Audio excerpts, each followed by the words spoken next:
listening to You're 40. Now what? Getting closer to early bird dinners, but still not quite ready to grow up. So hike up your pants, sip your latte, and get ready for the show. And now, the hosts of You're 40, Now What? Tach and Ron. And welcome to episode number 2 of You're 40, Now What? My name is Tach, and I'm one of the hosts. And right next to me in the studio is... Ron, right next to you. Right next to you, smoke and mirrors. So, this is our second episode. I hope you enjoyed the first one. And I don't know, how do you feel, Ron? What's going on? How do I feel? I feel like crap right now. I got the flu. Since the Which first brings us episode to and the our- second episode, I've acquired the flu. Did That you want sucks. some? No, I'm all Plenty set. for I'm all plenty set. for everyone. I'm all Plenty set. for everyone. My son's been sick too, so. Which brings us to our very first topic, is now that we are technically in our 40s now, because we were 41, and which technically puts us in our 40s. So how do you feel? Like, how did you, versus how you felt, say, 20 years ago when we're in our 20s? How do you feel now? And that answers our question. Well, I feel like crap. Well, I don't mean so much today as overall, like now. No, in general, I feel like crap. I definitely have. Unfortunately, in my 40s, my health has taken a bit of a decline in a few areas. First of all, in the last 5 years, my work situation with driving so much hasn't allowed me to exercise at all. All my days are 12, 13-hour-long days, so just really hasn't had room or especially motivation for any kind of exercise, which means I've gained a lot of weight, and with that has come some ailments. I definitely don't eat the way I should. That's for damn sure. Definitely have come with some different ailments that goes with being a bit overweight and not taking care of yourself, not exercising, not eating right.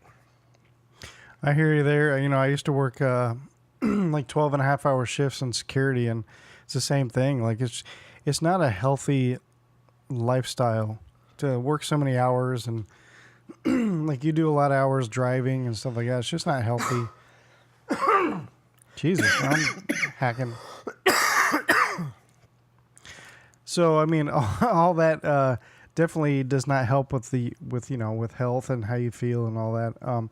Ever since I switched jobs to a more active job, and I've dropped a lot of weight, and I just feel healthier than I did, say, a year ago. So, also, your diet helps a lot too.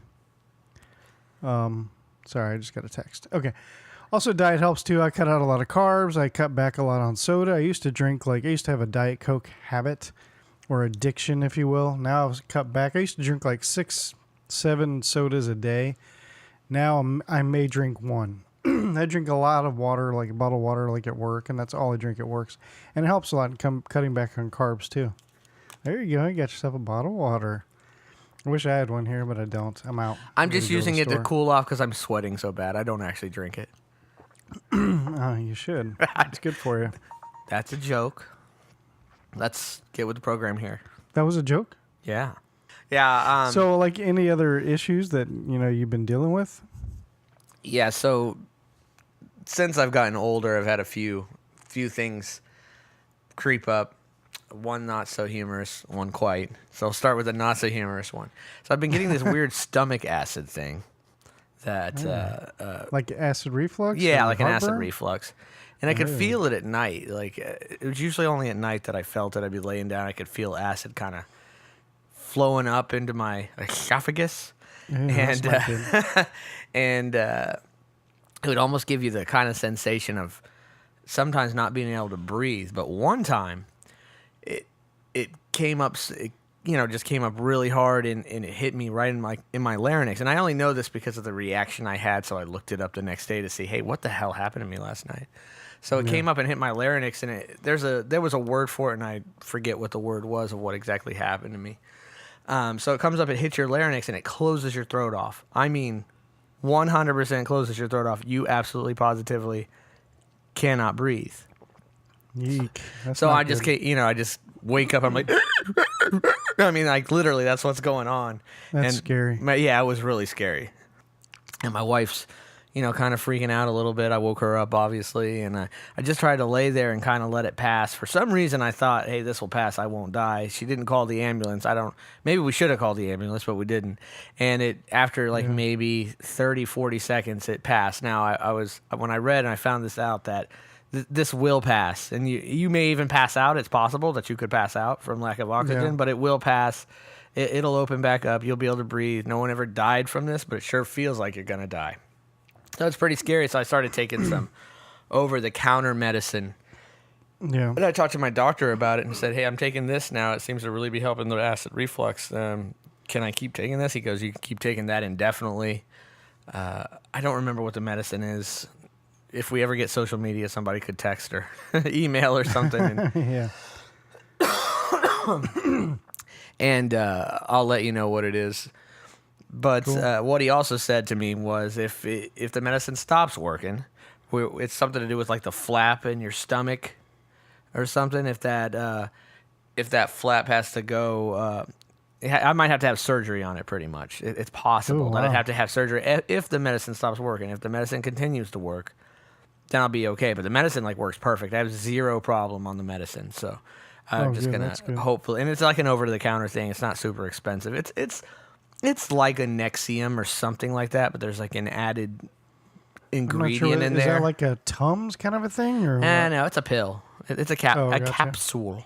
Gotcha. So yeah, there's that going on for me. And so then, what kind of surgery is it? Like, what do they do? I didn't get into super big detail because the medicine's been working, so I wasn't really worrying about it. But it's something to do with repairing or creating a new flap in there in the stomach. Oh, okay. Yeah, I think I've seen something on this before. I think it's like a little plastic piece they go in and they create like a new flap because the flap isn't working properly or something. It's like a check valve. Yeah. And it's not working properly. So they create a new flap. Yes, there you go. So there was that. And then something more humorous. About, I don't know, maybe a month or two ago, me and my wife are engaged in coitus. And, you were showing your wife the physical act of love? Oh, yes. I was showing my wife the physical act of love. I don't know how much she loves it, but I do. And anyway, we are in the style of the common household pet. And what's cat style? That's weird. Yeah, it's hot. And it's gerbil style. You guys did the gerbil? Damn. Yeah, baby. And anyway, my back started to just lock up on me. Like, it was like, I could feel my lower back like literally locking up on me. And I powered through. I made it happen. But, so it didn't mess up your groove or anything. I mean, mentally, for sure, because all I could feel was just felt like somebody had stabbed me in the lower back. Wow. So this is all because of getting older and not taking care of myself. See, when I was in my 20s, I could just do whatever. I could eat how I wanted to eat. I didn't have to hit the gym. I was like 125 pounds, dude, 140 pounds. I remember those days. Do you remember 32 size pants? Yeah. I remember when 32 size pants were too big. And I was an adult. Dude, I was wearing 28s and 30s. You remember when I was in high school and coming out. I remember in my day. Yeah, when I was in high school and coming out of high school and stuff in college years, not that I really went to college, but in my college years, I was so skinny. I mean, I don't remember how much I weighed back then, but I know it couldn't have been more than, say, 135, 140. I was just a skinny dude. Yeah. I've gained like almost 100 pounds since then. Yeah. Honestly. And I mean, I was probably too skinny back then, but I'd love to get into I'd love to be in the 160s. Holy shit. I think that's a bit much. But I know that's not likely to ever happen. But at 175 is really, for me, would be, if I hit it, get back into the gym, that would be my goal. My ultimate goal weight would be 175. I was 175 about, I was really exercises and hitting the gym. And I've gone through long spurts where I really getting into shape. But I was doing that in 2005. I was doing 5-mile runs like nothing. I mean, literally, like I could do a 5-mile run, and I was like, okay, I could run 5 more right now. That's the way I was. I was 175. I wasn't like working out like with weights. I was just more into the calisthenics and the exercising. So I was doing more like 10 years ago, well, more like 12 years ago, I was calisthenics and really running and exercising and doing all this stuff. I was weighing about 172 to 175. I was in really good shape. And then, say 3-4 years after that, I started getting more into the gym thing. I started kind of bulking up. I mean, I wasn't beefy or anything, but I was definitely starting to bulk up, and I was probably around 190 then. And I wouldn't mind having that 190 body where I was working out, or that 175 body where I was just exercising. But this 240 body I got going on here, this thing needs to go. It's time for sure. It's time. But yeah, for me, man, I just think that when you get into your 40s, you can't just do what you did in your 20s. You can't just not take care of your body. You can't not eat right. And I'm a prime example of that, because it's not just my weight, but it's just my health, my knees, my back, this flap thing I got going on in my stomach with acid reflux thing, all of it. Yeah, like I've been pretty lucky. Well, first of all, let's start back. I was just like you as well, like skinny in my 20s, even in my 30s. Like I could eat whatever I wanted. I never gained a pound. Yeah, you and I were pretty much the same. We've kind of progressed along the same line. Yeah, and then once you get like kind of start hitting mid-30s, really, it kind of starts in your late 20s, but it wasn't quite as much with me, but until about my mid-30s where things start sticking with you, and you're like, holy shit. I remember being at my, quote, heaviest back in like my 30s, and I was freaking out because I was like 180-something or something like that. And then I'd gotten heavy, and then I kind of lost it again, and then probably 7 years ago, I dropped way down to like 160-something. That was due to stress, but we're not going to get into that. But then I ballooned back up, and then... Is that when you and I were having regular sex together? Or was that... that's why I ballooned back up. Because I remember you were looking hot then, dude. I felt embarrassed about up. You know how that my happens. My dad's stomach kept hitting your ass. I felt bad, but you didn't seem to bother you. Okay. Were we not supposed to talk about that on this show? Yeah. So, and then it was kind of funny, like, and then I got really heavy, and my complete heaviest probably about a year ago, which I was about where you're at now, like around 240-ish, somewhere around there. I was really going to flip out once I hit 250, but I never did, thank God. But luckily, within the past 6 months, I've dropped like 30 pounds off, 30 plus. Well, now I'm down to like 30 pounds. How much did you weigh? No, I'm just kidding. I just said like 240 something. Just kidding. And which is kind of funny because I remember looking back probably like 4 years ago when I weighed like 180 something, thinking, God, I'm so fat. And then I remember looking at pictures of me back then. I wasn't fat at all. Like I would have been very comfortable at 180. Like it's not a bad weight. I looked fine. I looked normal, but back then I thought I was like a huge fat ass back then.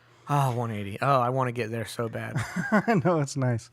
So here, like where I sit now, like I'm still chubby and overweight, but I'm not uncomfortable anymore with my weight. Like, I mean that physically. I don't mean that emotionally, but well, that too. But like just sitting on the couch, you're so uncomfortable. Or just tying your shoe is like a chore, you know. And once you get down to like where I'm at now it's not so much a chore anymore. I'm not uncomfortable sitting on the couch. I don't have that uncomfortableness anymore. Plus, cutting out carbs also eliminates a lot of that bloated feeling too. And I'm also extremely lucky because I've had no health issues. I have no back problems, no knee problems, no nothing. I have no excuse to be fat, really, except just sheer laziness. And I've been fairly lucky there with zero like health issues. I've never had surgery. I've never needed anything. I've never even had a toothache, an earache, or a bloody nose in my entire life. I've just been very lucky. I did break one bone once, but that was because of a car accident. And it was a rib, so. Let's talk about something else that's creeped up into our 40s. What's that? That's naps. Oh. This is a good thing. That's a good topic. Because, man, I tell you what, I love naps. And when I was in my 20s, like you'd see, or even in my teens, my parents were like, I'm going to go take a nap. I'm like, fucking nap? What are you, two? What are you, a toddler? A nap?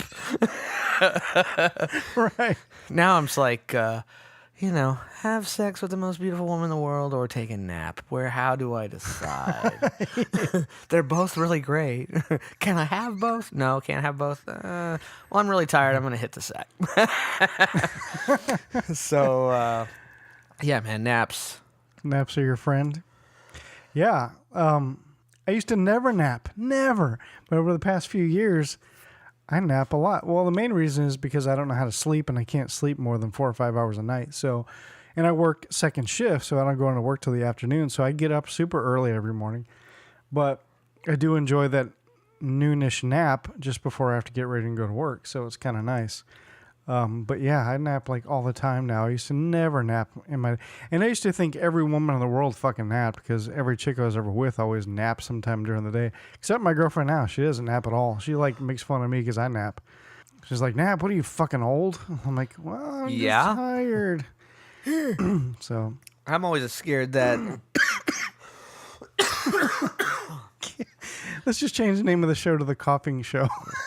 Sorry. I'm always scared that I'm going to take a nap and not wake up, Oh my God. Oh my God. That's a whole nother topic too, which I want to save it for another episode, but like discovering your mortality and fear of death. We're going to talk about that. That's entirely Yeah, because that definitely starts to creep up episode. in your late 30s to 40. You start to sense your own mortality.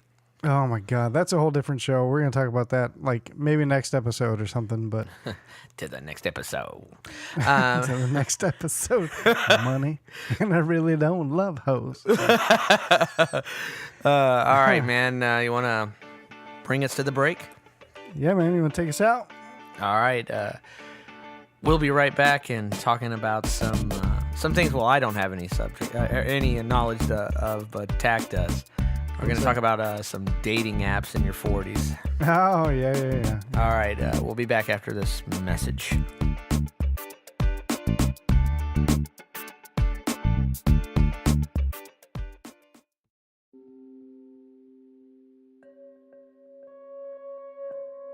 Haley is bored.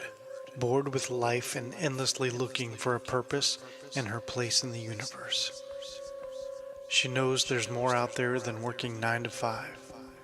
She never imagined going on one job interview would change everything and open doors she never knew existed. Ancient family journals, 2 friends, and an irresistible bloodlust to deal with. Turns out being a vampire isn't as sexy as she thought it would be. Between the monster, late-night bloodbaths, and a vengeful ex-love of her man, it keeps her busy. But it doesn't have to be this way. Does it? Should she live free and forever without responsibilities?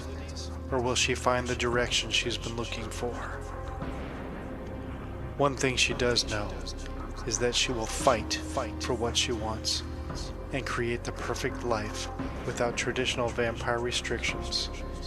And she won't let anyone or anything get in her way. Order your copy of the novel First Generation Book 1 by Zoe Emerson on Amazon. Available on paperback and Kindle. For more information, go to zoeemerson.com.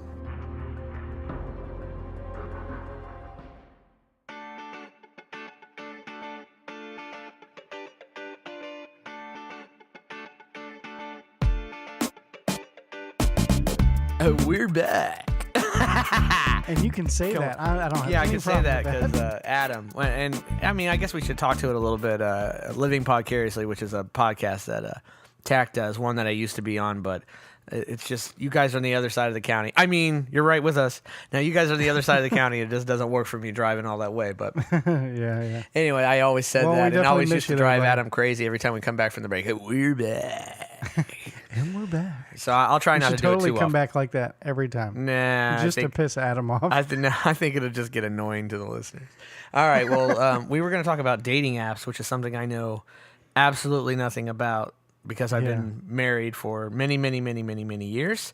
But you, Tach, have been single during the dating app times. So why don't you Indeed. take it away a little bit? Tell us a little bit about what All right. that's like in your late 30s, 40s. Right. So I've had my series of failed relationships and marriages, plural, yada, yada, yada. But so I went through a good 6 years or so where I was basically single for 6 years. I tried to get in a relationship a couple times, but they never lasted less than a year each. Like one was like 3 or 4 months. The other one was like 9 months. And that's really about it. Can we talk about the one that was a day? The what? I'm just kidding with you. Oh, okay. Oh, are you talking about the one night stands that we're talking about? Yeah. I was just messing with you. I was like, who are you talking about? So I went through, you sit around and you get lonely, you're single, so you start checking out these dating apps. And there's a ton out there. So many. And some cost money and some are free, So dating it was mostly in my late 30s and a little bit when I was 40 and stuff like that. Because I'm in a relationship now. We've only been together about 7 months now, since July. So I guess going on 8 months. But anyway, so these apps, a lot of them are just like straight hookup places, and I didn't know that going in, but I knew I didn't really want to be in a relationship because I've been hurt in the past, and I just wanted to stay single for a while. You're giving us the cliche, I've been hurt in the past. I was cheated on in my last marriage, so that's no fun. Oh, sorry, and buddy. I lost my kids. Well, I didn't lose them, but, they don't live with me you anymore. Found them? Did you ever find your kids? Yeah, I found them. Okay, good. I had John Walsh on that shit, and he's fucking good, man. Nice. So,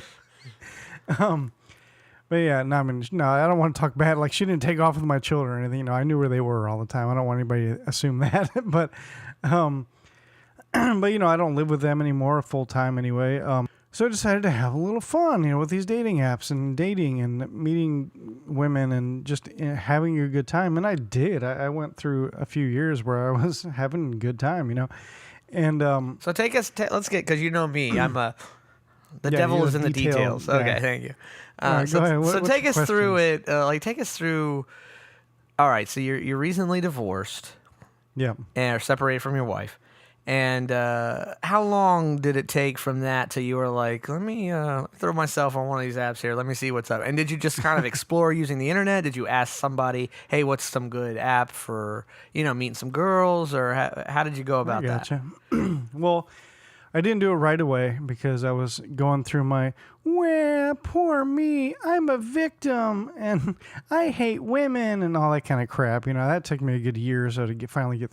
I got tired of being a victim. I was just like, well, I tried. It was sad and ridiculous. So finally, I remember, but you were my boy, so I knew it would pass eventually. Yeah, so I was tired of being a victim, and I was like, you know what? I'm just going to take control of my life again. This is fucking stupid. So I don't remember how I found out about some of these apps. I might have just been talking to other single friends, and I'd known about a couple of them. One of them is a pretty popular one called Plenty of Fish, which I've heard of that one. People say, oh, that one's just for hookups. It's really not. I've actually met the two girls that I did attempt relationships with. I actually met on Plenty of Fish, both of them. And they're both really good, great women, great girls. I really had no problems with them. The only reason why we had broken up both times is because, one of them was because we had bigger plans in the future. Like, I don't want any more kids, and she did. She didn't have any kids yet. And how old was she? She was 10 years younger than me. Yeah, okay. I see that. And she didn't have any kids yet, and she really did want kids eventually, and I didn't. And so that's really the only reason why we broke up. We didn't want to, but, And now she's married and has a child, and it's great. I'm very happy for her. At least that's what I hear from, like, my daughters are still friends with her on Facebook and stuff like that. I'm not. And then another girl I attempted a relationship with, she was great. She was awesome. It just was something missing from that. There was no spark for me, and I just felt bad. So, which one was? Oh, okay. I remember now. Is she the one that would give you critical guidelines of your sexual performance? Yeah. Did you mind me saying that in the podcast? No, we need to cut that out. I used to get critiqued sex. So let's talk about that, Tach.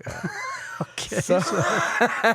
So after I was, I wouldn't say, I'm not going to say show her the physical form of love because I didn't love her. We weren't the physical in love. form I never of said like. the word love. Huh? Of like. Yeah, of like when I was making like to her. That's awesome. Making like.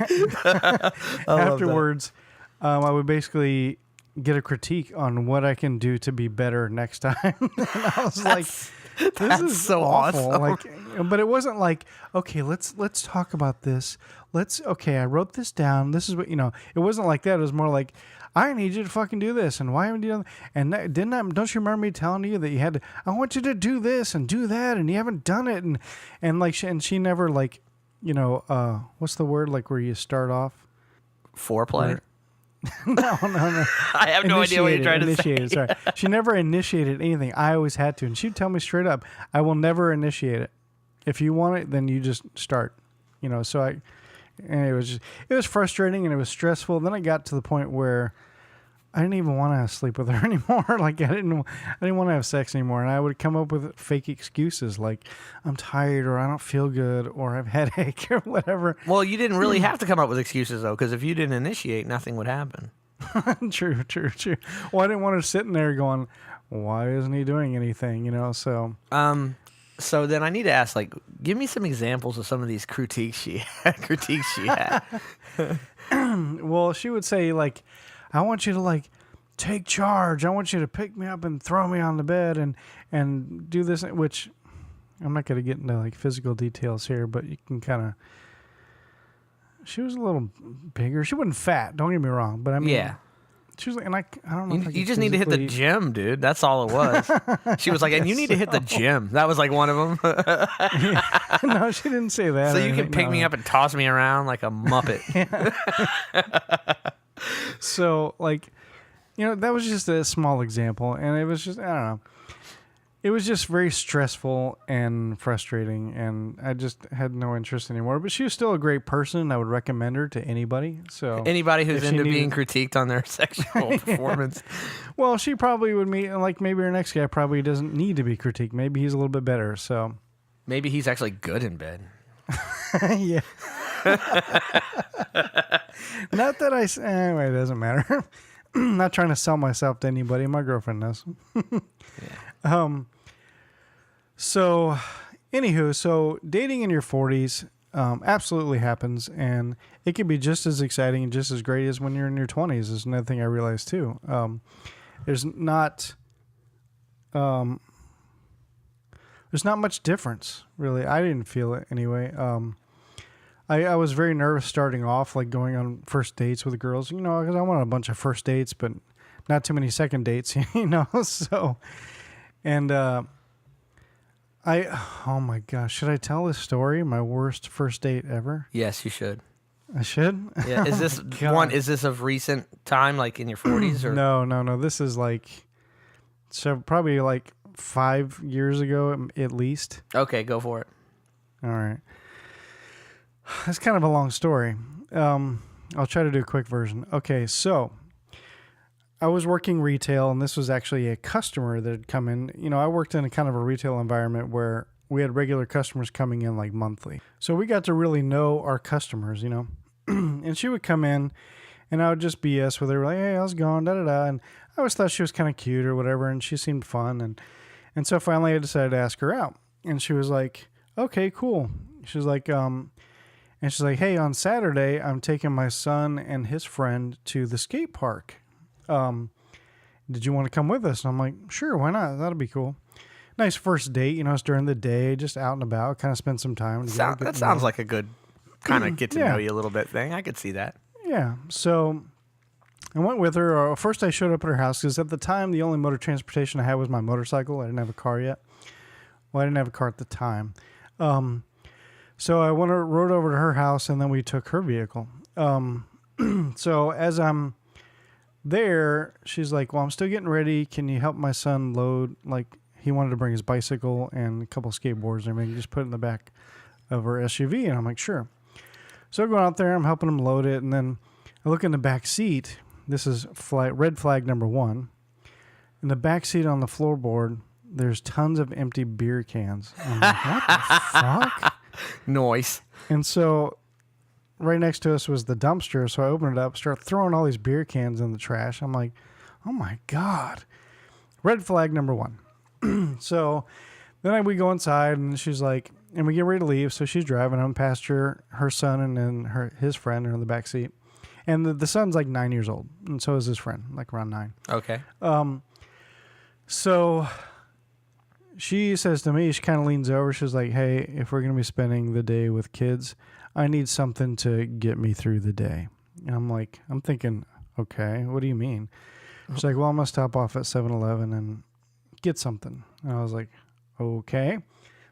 So she grabs like alcohol of some kind. I don't remember what it was. But she also gets like a Slurpee cup and pours it in there with the straw and the lid. I thought she was gonna have like the can with like the paper bag on it. Like, you see the bums do. It's all crunched up with a paper bag. No, she's got to be more sly than that. So she's got to like put it in like a 7-Eleven cup with a lid. Yeah. So pretty much this girl's an alcoholic. I mean, let's face it. Yeah, pretty much. Okay. So I'm thinking, whatever, what's one drink? Whatever. So we get there, she does it in the cup, puts the lid on, gets a straw. I'm like, okay, let's go. I'm like, all right, whatever, cool. I did not get anything. I think I got a soda and that's it. I'm not a huge drinker, so we get there, and first of all, this chick, she's a little kind of loud and a little obnoxious already. That's her normally. And, that's her default. That's her sans alcohol. Yeah. And so as we're there for a couple hours, she's continuing drinking.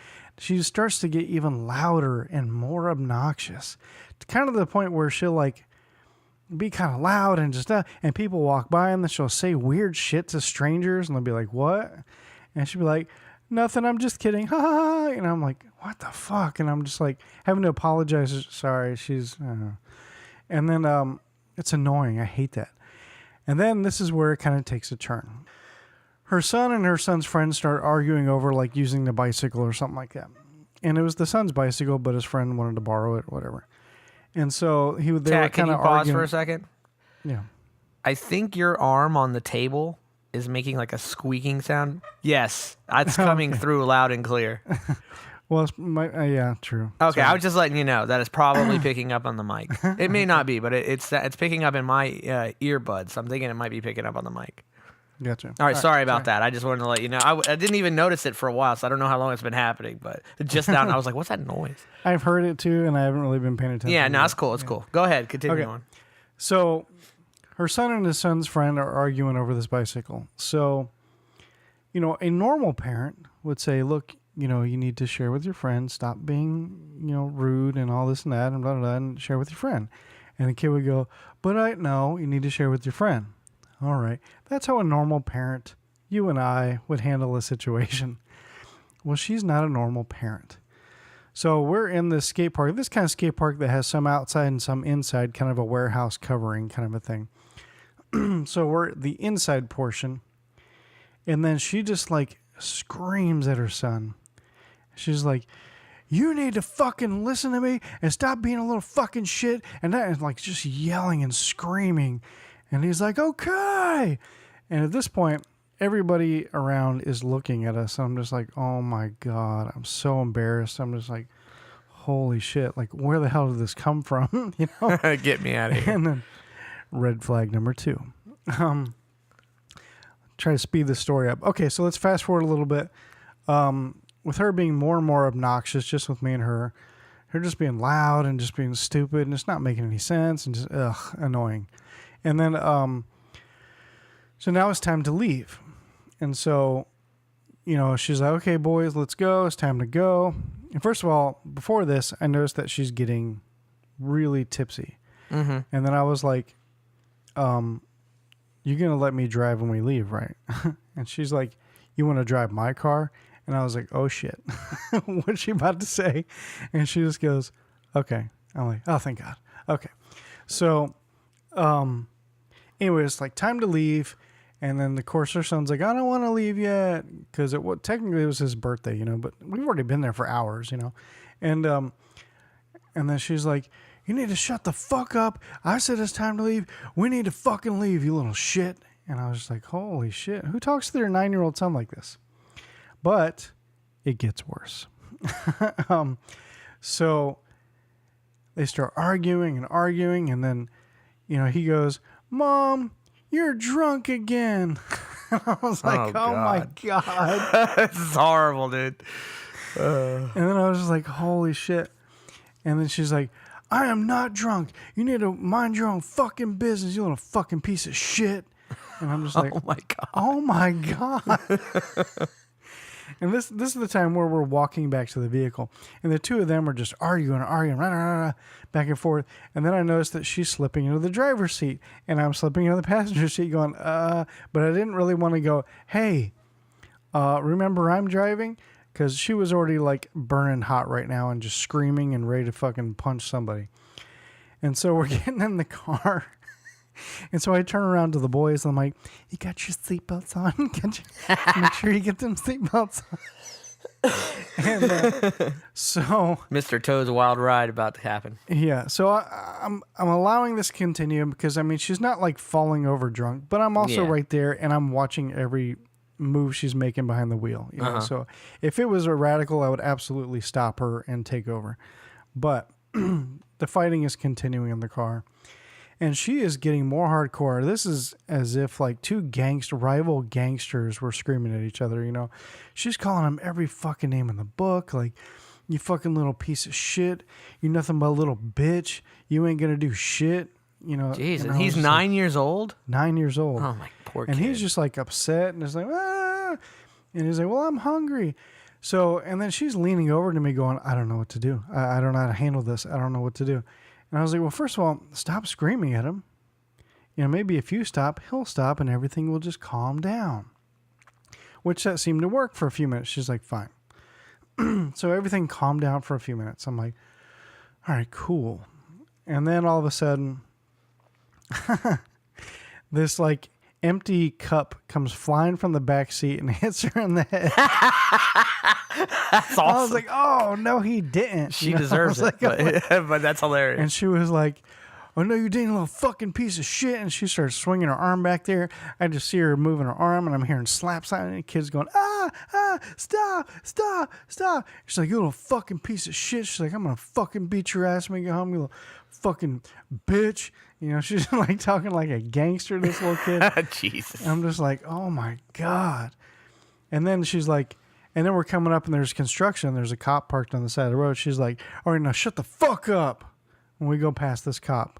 And I was like, oh my God. And she's drunk. Okay. Oh my God. Yeah. And so, I mean, it got to the point where this kid was literally screaming, help, help, help, somebody help me. And I'm just like, oh my God. And I just like, I don't know what to do. I actually thought about two options here. I was like, one, I could just jump out of the car. Like, I'm thinking about just jumping out of the car. I love that was one of your thoughts. I'm just jumping out of a moving car because whatever happens to me is better than what probably will in the next few minutes. Yeah. I was like, but then I'll be stranded and then I got to call someone to come pick me up and blah, blah, blah. And I still have to end up going back to her house to get my motorcycle. You know, I'm just like, oh my God. So, but I didn't. My other option was just to stay put, which I did. So, trying to move the story along. All right, so we finally get to our first destination, which is McDonald's, so we can eat something. Okay, this is where it kind of goes a little weird. We get there, and we're standing in line, and then she's like, you know, she sees like this old man sitting by himself. And she's like, look at that old man just by himself. I'm like, yeah. And she's like, I'll be right back. And so she hands me her purse, and she's like, just get the boys whatever they want. Now, a normal chivalrous gentleman like I am would just say, no, I got it. Not this time. No, fuck you. You are paying for this lunch. You know, I'm getting something out of this. Yeah. So I was like, no, I didn't eat because I was like too stressed out. So I wasn't even hungry. So I took her purse. I was like, no problem. Thanks. And then, so we got up to the counter, we ordered. I see her go over and talk to an employee. And then the employee brings her like a sundae, and she goes and sits down with the old man. I'm like, what the fuck is going on? Whatever. I don't even care. So I order the boys some food. We go sit down in a booth. We sit down, and I'm just like trying to make things happy. And so, did you guys have fun today? Like, hey, I saw you doing some tricks. That was pretty good. And they're just like, yeah, it was a good time. And I was like, cool.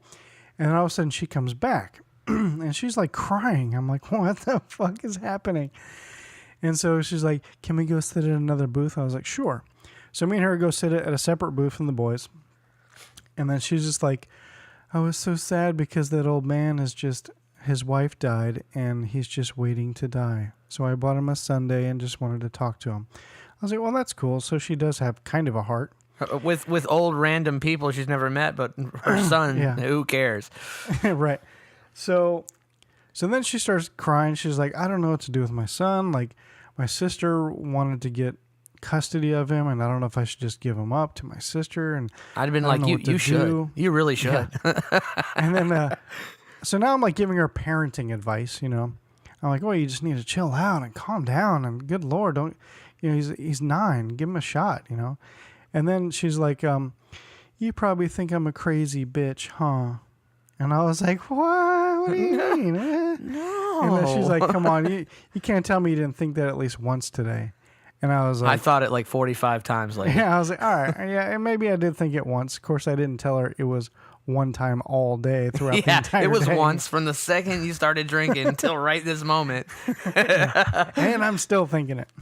So I'm giving her parenting advice, and she's like, I'll understand if you don't want to see me again. I'm just like, what do you mean? What? And so that's who I'm with now. No, I'm just kidding. So we're still together. No, I'm just kidding. No, so we eventually went back home, and then I left. And Did you bang her? really, I didn't. No. Would you have, like, let's say she was like, hey, I know you're not gonna want to go out with me again, but so do you want to, give me a little something since I'll never see you? Would you have done it? Honestly, at the time, probably. Score. Thanks for the honesty. I appreciate the honesty. So, But you weren't But I going to did try run and into her like one more work for it. time. You know what I'm saying? I'm sorry? Like you weren't going to try and work for it. no, Like you weren't God, like, no. hey, I'm getting this. There's no way. I'm done with that. I would just plan on going home and saying, see you around. You and would have then, had like, as just much leaving. fun banging a can of beer. That's what it would have probably smelled like too, as you did it. Yeah. So I did see her one other time in the store. She'd come in with some other random dude, probably like several months later. And I just remember looking at this guy going, sorry, dude. Like, what kind of hell are you being put through every day? Nice. Very And so, interesting. She didn't ever that's my worst question why date you guys story. didn't go back out, or she didn't try and No, call no, you, no. or come by the store and say, hey, what's up? How come you never asked me out? Or she pretty much knew. I think she knew. Yeah, I think so. Like I never really talked to her again after that.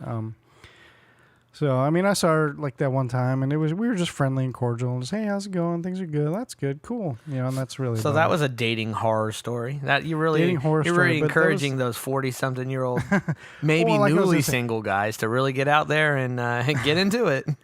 Just be careful, man. Just be careful out there.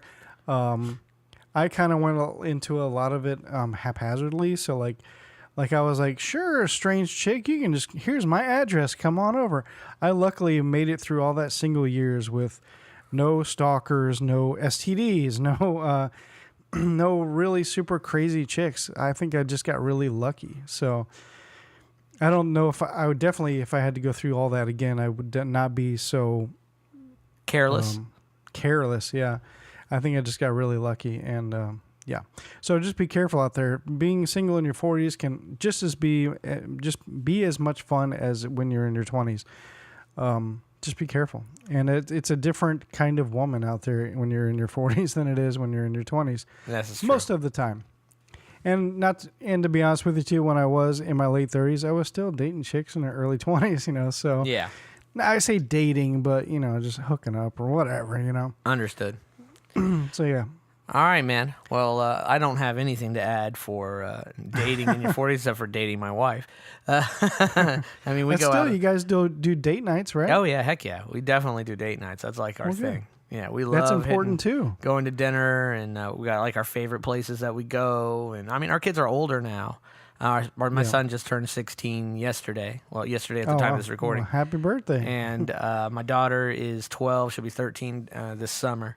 So our kids That's are a little crazy. older, and they, we can get out more often than when they were little, and we'd always have to take them anywhere we go. So it really wasn't date night. So yeah, we've been taking advantage of that since they've been older for sure, and having a lot of fun.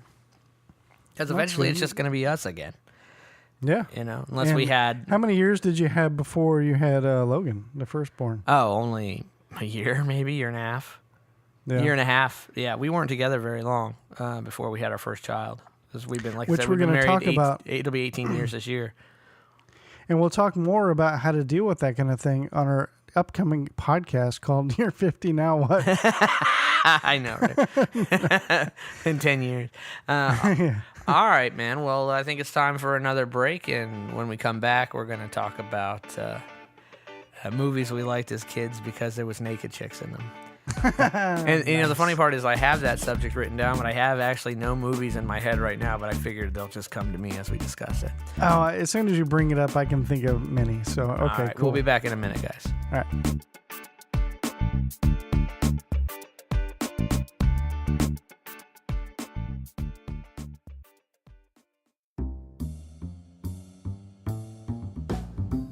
Village Idiot Pub. You locals know about it. You guys from out of town have to check them out. Village Idiot Pub is proud to sponsor Your 40 Now What podcast. Tach and Ron from Your 40 Now What seem to have found a perfect sponsor. A pub with over 30 beers on tap, including ciders, as well as hundreds of bottle choices. You forgot my favorite, all the delicious wine. So get your friends together and enjoy the board games, puzzles, and the giant Jenga. Let the owner Jason, as well as the rest of the staff there, take excellent care of your beer drinking needs. Tuesday is open mic, Wednesday is trivia, Thursday is karaoke, Friday and Saturday night are live music. Visit them at 4 Harrison Street, Suite 103, Cocoa, Florida, or Village Idiot Pub on Facebook. And don't forget, they are a dog-friendly location, so bring your friends, family, and fur babies.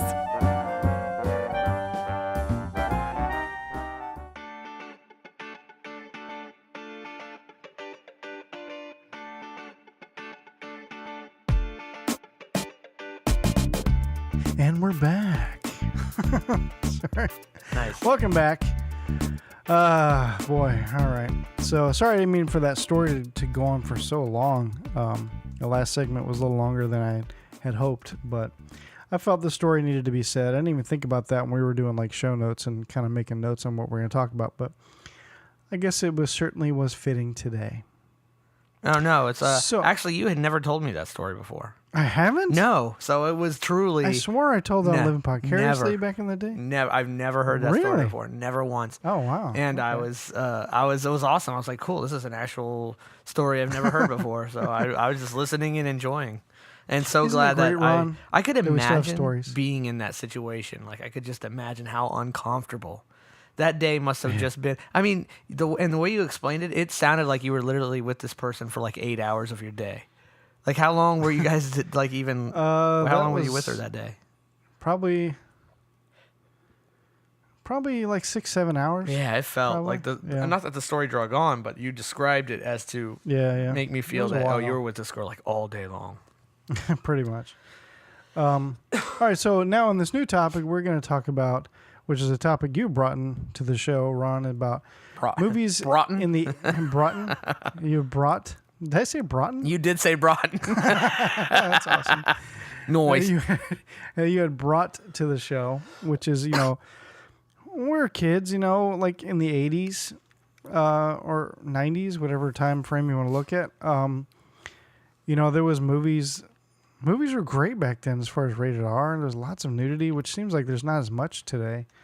And great pause moments in 80s movies, and especially like Cinemax or something like that, which back then, of course, we couldn't pause. But so what have you got? Do you have anything in mind? Or I brought this up secretly to tell you something that I have not told you before. Oh, But for some reason, and again, this is fresh to the podcast here. You're hearing this for the first time. oh, good. For some reason, when I was younger, I didn't notice nudity in movies. It didn't even click to me. It didn't register with me. Even up until like 10, 11, 12, I wasn't paying attention. I was a late bloomer. So I'm going to give you some examples. So my dad used to be a security guard at the mall. You remember that, like way back in the day when we were young? Yeah, I remember that. And he We would used to bring go me watch to the movies movie for free. He would bring me. Yeah, I used to see any movie I want for free. I remember we did that. We must have watched like 3 movies in one day. Oh yeah, dude, we would do it all the time. We would just get in for free. It was so awesome. And we'd have a little bit of spending money. We could get some Twizzlers or something. It was like $1 back then, whatever. We'd watch one movie and then go into another one. Yeah, heck yeah. We We'd just go to movie to movie to movie. It was awesome. I miss those days. And no stress. Yeah, heck yeah. There was no stress. We could still go to the movies and go movie to movie if we want, but we have to pay for it now. Anyway, one time. Don't you still have hookups at the mall? I'll have to say, one time, like 10 years ago, I think in 2006, I did that. I paid for a movie, and I hit 3 different movies that day, and not only paid for one. Oh, I know. That's illegal. You stole. I know. I did steal, but hey, I was buying stuff. Nobody cared. I saw Superman. I think it was Superman Returns. I saw RV, and then I saw one of the Mission Impossible movies, back to back to back. RV, the one with Robin Williams. But anyway, so case in point, number one. My dad used to take me to the mall when he was a security guard, and I'd get into the movies for free. Well, I kept on watching this same movie over and over again. Do you remember the movie Nuns on the Run? Yeah. Okay. Yeah. Well, unbeknownst to me, or not unbeknownst, but not even me paying attention, I probably saw this movie like 4 or 5 times, 6 times. I just thought it was hilarious. So it was just so funny to me. But after watching about 5 times, the guy at the theater, he's like, man, you're watching this movie again? He goes, he just likes it because there's a bunch of boobs in it. And then I thought to myself, because I was like 11 or something. I'm not sure how old I was. And I was just like, there's boobs in it? I didn't even pay attention. So more recently, I've seen this movie. Oh my God, dude. Here's this shower scene with just tons of hot, naked young chicks, dude. I mean, there's this shower scene where they're walking by, because the concept of the movie is 2 older guys are dressed as nuns trying to hide from gangsters and whatnot. And they're just walking by, and you just see the boobs just like walking by them nonstop, and it's just like, just ass and boobs, and you're just like, oh my God, right? Never even paid attention. Okay, another one that, one of my favorite movies, and you probably know this, is a movie called Logan's Run. I actually got the idea. Never seen it. Okay, it's an old movie from the 70s, late 70s. And they'll remake it eventually because it's the coolest. It's a dystopian type concept. It's a really cool, one of the original kind of dystopian ideas for a movie. But anyway, it's always one of my favorite movies. So one time, maybe 6-7 years ago, so my son would have been 8 or 9. I decide, hey, I'm going to let my son see Logan's Run. I got the idea for his name from that movie. Not that I named him after it, but that's where the name came from in my head, Logan, to name him Logan. And I'm like, yeah, let's watch this movie. So about an hour into it, right, they're in this, down in these caves, and they have to change clothes. And I didn't even, again, I watched this movie as a kid multiple times. And it wasn't on TV. I watched it on VCR, like on a VHS, because my dad had it. So I know that scene was in there. Pause for 1 second. Yeah. I do remember your dad having a very extensive VHS collection. Like, he was very hardcore. Yeah. Well, you know what? It had to be one movie per tape because it had to be on the highest setting. Yeah. And it was like alphabetized and just like, well, which I was like that. My mother was like that too. But we'd have multiple movies on one tape though. Yeah, we'll get into that in a second. We'll get into that. Oh, okay, cool. So all of a sudden there's this full frontal nudity scene with the girl in it. And I don't remember the actress's name, but she was really cute at the time. And she was also in American Werewolf in London. I'm pretty sure she was naked in there too. Again, another movie I used to watch over and over again.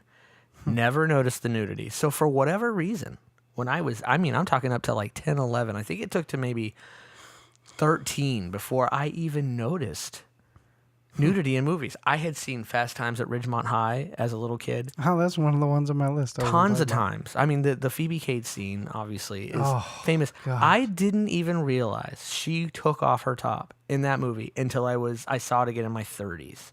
And I was like, oh my God, she gets naked in this movie? I'm like, dude, where were you? Did you see this movie as a kid? I was like 40 times.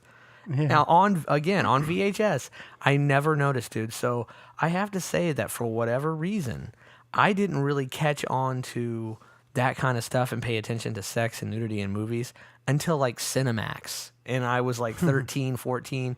And then, oh brother, did I start to notice. Yeah. So pretty hilarious, man. I was way other end of the spectrum. Like, I remember watching. Most kids were, man. I was just weird. I must have been like 6, 7 years old. and watching like the Beastmaster. If you remember that movie, There's a seen that movie. Where There's nudity in that movie.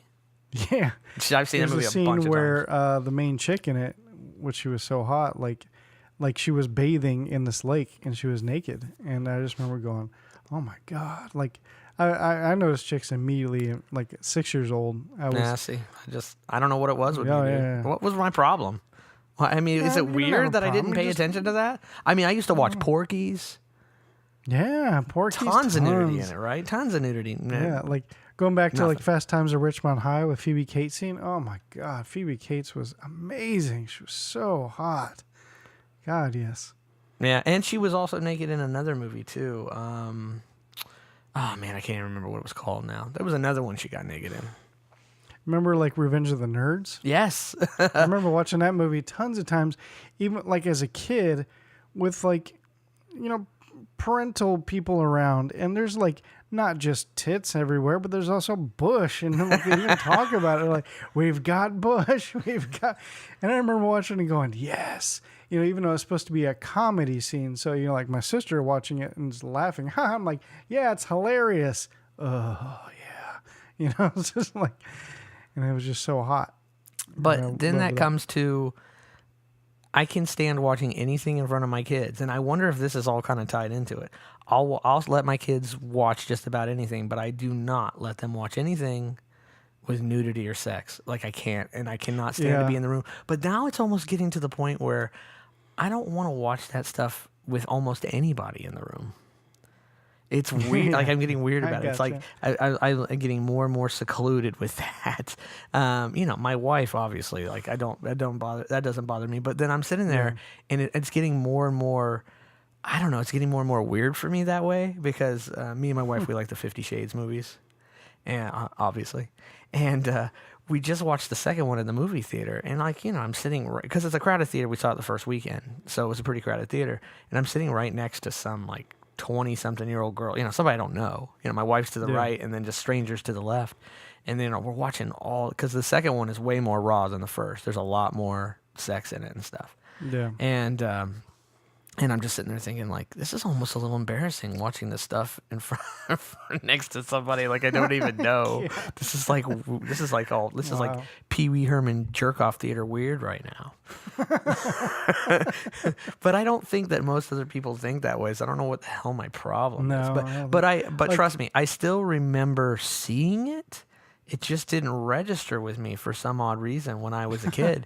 But I was going back. But here, let's face it. I watched these movies over and over and over again. So was I subconsciously watching them because I wanted to see the nudity even though it wasn't registering? Or did I just like the movies? I think I just like the movies. Well, yeah, definitely. Now, like I'll never watch anything that could show potential nudity around my son. No, that never happens. I can't. I'm so careful of that. I've seen movies with my daughters that do show nothing like major sex scenes, but there might be something, with like a tit flash or something like that.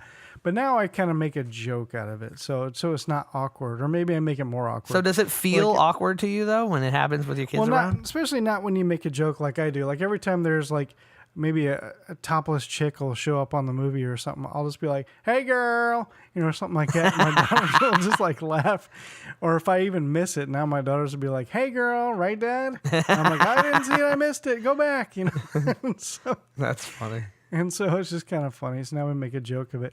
Another good one too from the 80s is Risky Business. You remember the Rebecca De Mornay, like the train scene? Yes, I've seen the movie, but yes. Yeah, I had that movie like. I'm pretty sure that portion of the movie on VHS would be all squiggly and fuzzy. Something you couldn't track out of, if you know what I mean. Oh, nice. Like, that was a great scene. Now, as I got older, there was definitely some Cinemax stuff that I would like. I'd even try and record stuff. I'd see, oh, this movie's coming. I'm going to record this movie. Yeah. This was like starter porn.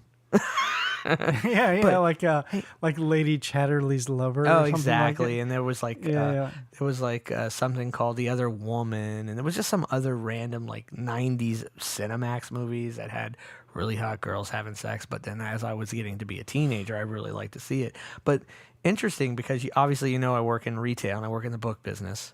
And I'm a retail manager in the book business, which hopefully, I don't know how much longer around that business is going to be, but there is now starter porn for kids for teenage boys especially, but even girls, and you're not even realizing it. Do you know what manga is? People call it manga. Oh yeah, you're talking like anime and stuff. Well, anime is the actual cartoon version of like manga. Manga's the actual. It's like comic books, but they're Japanese. They're read from back to front, not front to back. Yeah. Oh, okay. You should go into a bookstore while you still can, and thumb through all that manga. I mean, this is being read by 12, 13, 14, 15, 16, 17-year-old boys and girls. Thumb through it, brother. It is starter porn. It is starter porn. But then you wonder, too, because internet access is now so readily available to our children. Like, what are they? I know. Like, why didn't we have that as a kid? Well, I know. I don't. I would have never left my room. Well, kind of like our kids now, but not really outside kids, but inside kids. I've never left my room as a kid back then either. Exactly, So. but I wonder. It's like I wonder to myself, what are they watching? Well, and I try and have conversations with my son and with my daughter, but no matter how many filters you put on their stuff.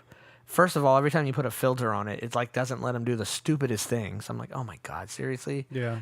So it just becomes a pain in the butt. And I guess it gets to a point where, like, my son is 16, I just have to kind of trust it. Off, and then I've had people say, well, if he did watch that stuff, wouldn't you just want to have a conversation with him about it? But why would it bother you so much? It's different now. I mean, when we were young at 16, we weren't just handed like the keys to the world of porn. Hey, here, it's like a movie theater. Here, go in there and watch anything you want. That's what it's like now with the internet.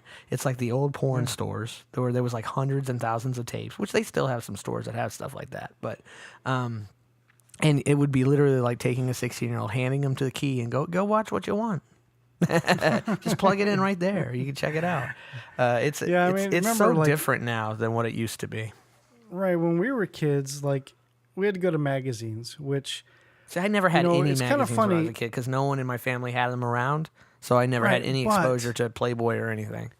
It was kind of funny, like, when I was a kid, probably around 12, 13 years old, my mother had gotten a stack of magazines from a friend or something like that. She didn't really know what was in it. She just kind of threw it somewhere on a shelf, and I don't even remember why. Why did she even have it? That's odd. I don't even remember, but 99% of them were just, I don't even remember what they were. But within that stack was one Playboy. Oh, okay. It was a stack of regular magazines. I got you. I thought it was a stack of nudie mags. No. They were just like random, like, I don't know, like, I can't even think of anything. But Time Magazine or National Geographic, who knows? But one of them was like a Playboy, and I don't think she realized it. And I was like, oh, shit. I was like, so I remember, like, I memorized that magazine. I looked at it a lot back then. And how old were you? Like 12, 13 years old.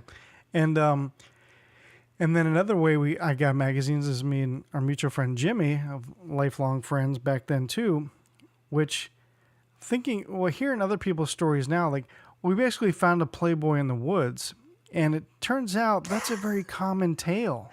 Finding a Playboy in the woods. Finding Playboys in the woods, like, it's very common back then. It was like, they just grow in the woods. You like who's partially leaving these Playboys in the woods. They're just growing it out of the dirt.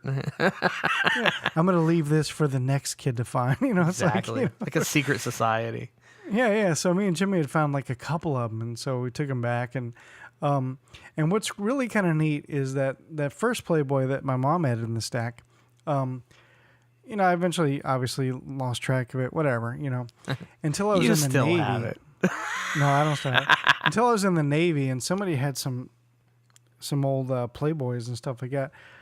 I came across it, so to speak, giggity.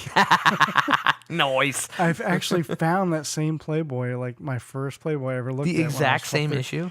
Yeah, the same issue. And I was Who like, was in it? Anybody famous? I don't even remember. I remember the cover was white. I would recognize it if I saw it. But back then, I didn't know who anybody was. And so when I saw it, I was like, oh my God, just all these memories came back, being like a kid. And I was like, memories. I was like, I must have this. I was like, holy shit. Because, like in the Navy, when you're out at sea, like just stacks of magazines would just get passed around, because you don't have internet out there, And, but yeah, so that's my, is there any other movies that pop out to you, like as a kid? Yeah, like as I got older, My dad used to have this movie on VHS called Body Double with Melanie Griffith. And it was like it was a movie about the porn industry. Well, it wasn't really about that, but the porn industry was involved, so there was lots of sex in that. And this is when I was starting to awaken. There was some cool, believe it or not, there was some good sex scenes in Basic Instinct. No, was it Basic Instinct? Which was no, not Basic Instinct. There was that, but that was a little bit older. Fatal Attraction with Glenn Close. Oh yeah. And there was some sex. So just then it started to be like movies that had sex scenes. I'd be like that those became the fuzzy parts of the film for sure. Yeah. Noise. Yeah, I'm just kind of going through and looking at some online. Yeah, Fast Times at Ridgemont High not only had the Phoebe Cates scene, but it also had that scene with what's her name? God, I forgot her name now. Jennifer Jason Leigh in the sex scene in the pool house. Uh-huh. Yeah, that was a hot little scene too. It's a very quick scene, but actually she had 2 sex scenes in that movie. And then, like, thumbing through, too, I'm also coming across Blue Lagoon. Which Blue Lagoon. See, the scary thing about that is that she was underage. She was underage. You know what? It's another... But she did that a lot as a kid. She did a lot of child nudity back then. And that's weird that, like, nowadays, that's just not going to happen. But you know who did child nudity a little bit more recently? Child nudity. That's not the right way. Who was nude at 17 was, is it Jessica Biel? No. Yeah. Who's the girl from Seventh Heaven? Is it Jessica Biel? Is that her name? Yes, sure. Jessica Biel. She did she was in a magazine that had her kind of like peep show naked, and she was only 17 years old. I don't know how they got away with that. Back then, I guess it just wasn't looked at as taboo.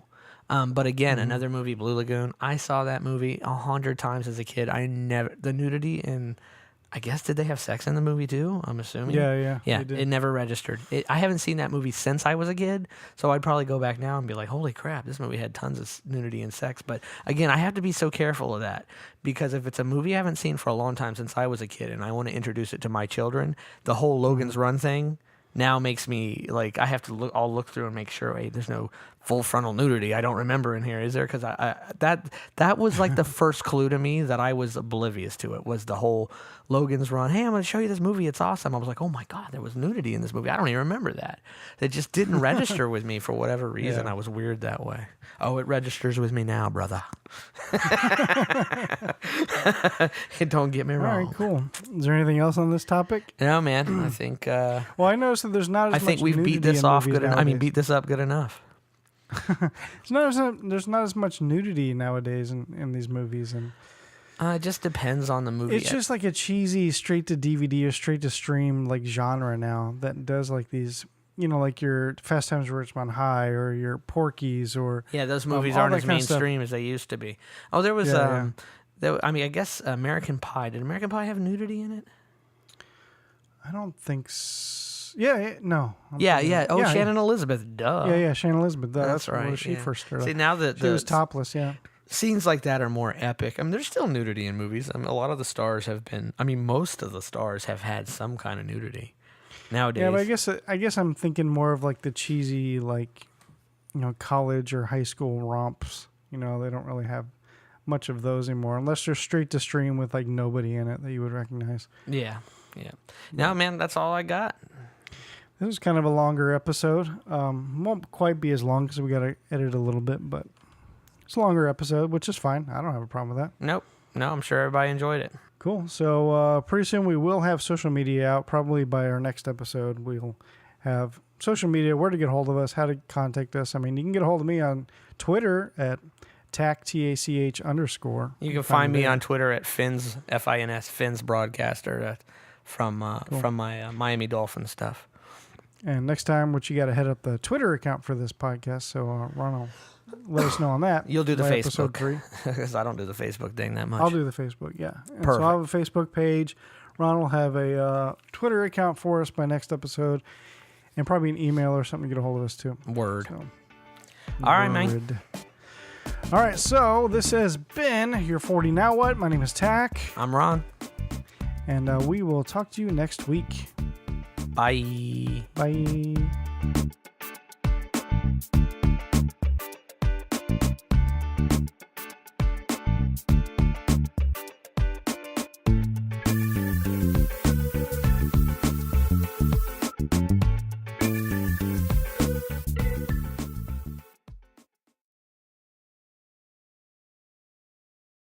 I'd love to get into the. I'd love to be in the 160s. Holy shit! I think that's a bit. Yeah, much. but I know that's not likely to ever happen. But at 175 is really, for me, would be, if I hit it, get back into the gym. That would be my goal. My ultimate goal weight would be 175. I was 175 about. I was really exercising and hitting the gym, and I've gone through long spurts where I really getting into shape. But I was doing that in 2005. I was doing 5-mile runs like nothing. I mean, literally, like I could do a 5-mile run, and I was like, okay, I could run 5 more right now. That's the way I was. I was 175. I wasn't like working out like with weights. I was just more into the calisthenics and the exercising. So I was doing more like 10 years ago, well, more like 12 years ago, I was calisthenics and really running and exercising and doing all this stuff. I was weighing about 172 to 175. I was in really good shape.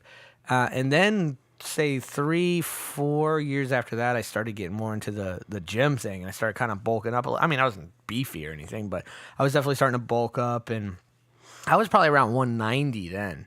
And I wouldn't mind having that 190 body where I was working out, or that 175 body where I was just exercising. But this 240 body I got going on here, this thing needs to go. It's time for sure. It's time. But for me, man, I just think that when you get into your 40s, you can't just do what you did in your 20s.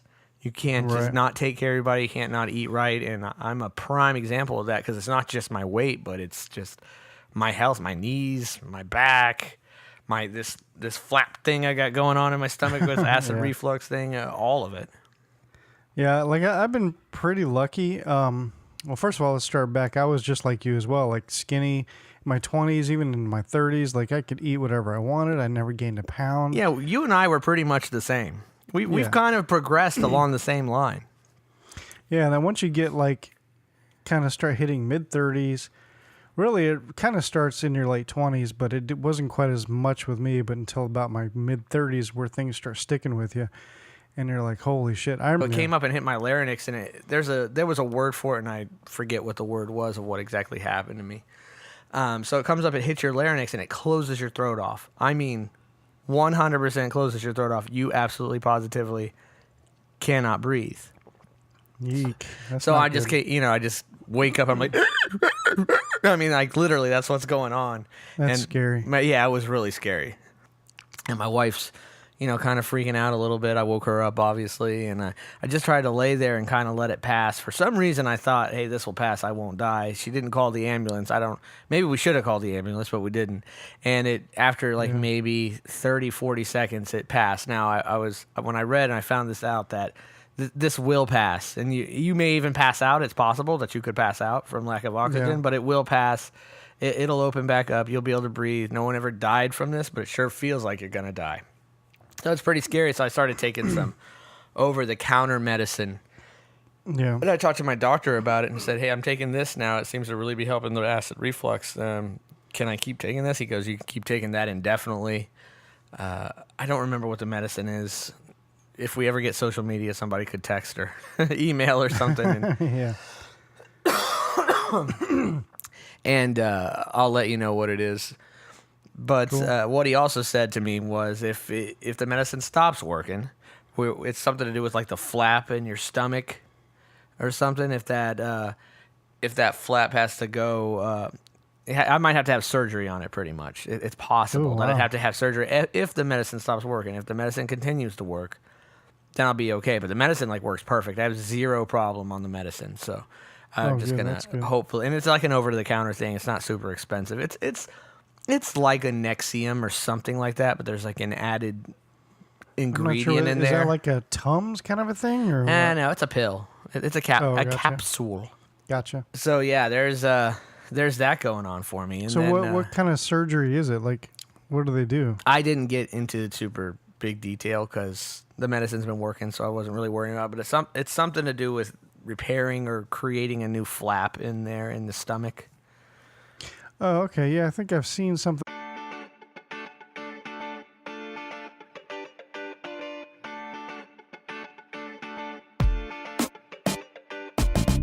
You're listening to You're 40. Now what? Getting closer to early bird dinners, but still not quite ready to grow up. So hike up your pants, sip your latte, and get ready for the show. And now, the hosts of You're 40. Now what? Tach and Ron. And welcome to episode number 2 of Your 40 Now What? My name is Tach, and I'm one of the hosts. And right next to me in the studio is... Ron, right next to you. Right next to you, smoke and mirrors. So, this is our second episode. I hope you enjoyed the first one. And I don't know, how do you feel, Ron? What's going on? How do I feel? I feel like crap right now. I got the flu. Since the Which first brings us episode to and the our- second episode, I've acquired the flu. Did That you want sucks. some? No, I'm all Plenty set. for I'm all plenty set. for everyone. I'm all Plenty set. for everyone. My son's been sick too, so.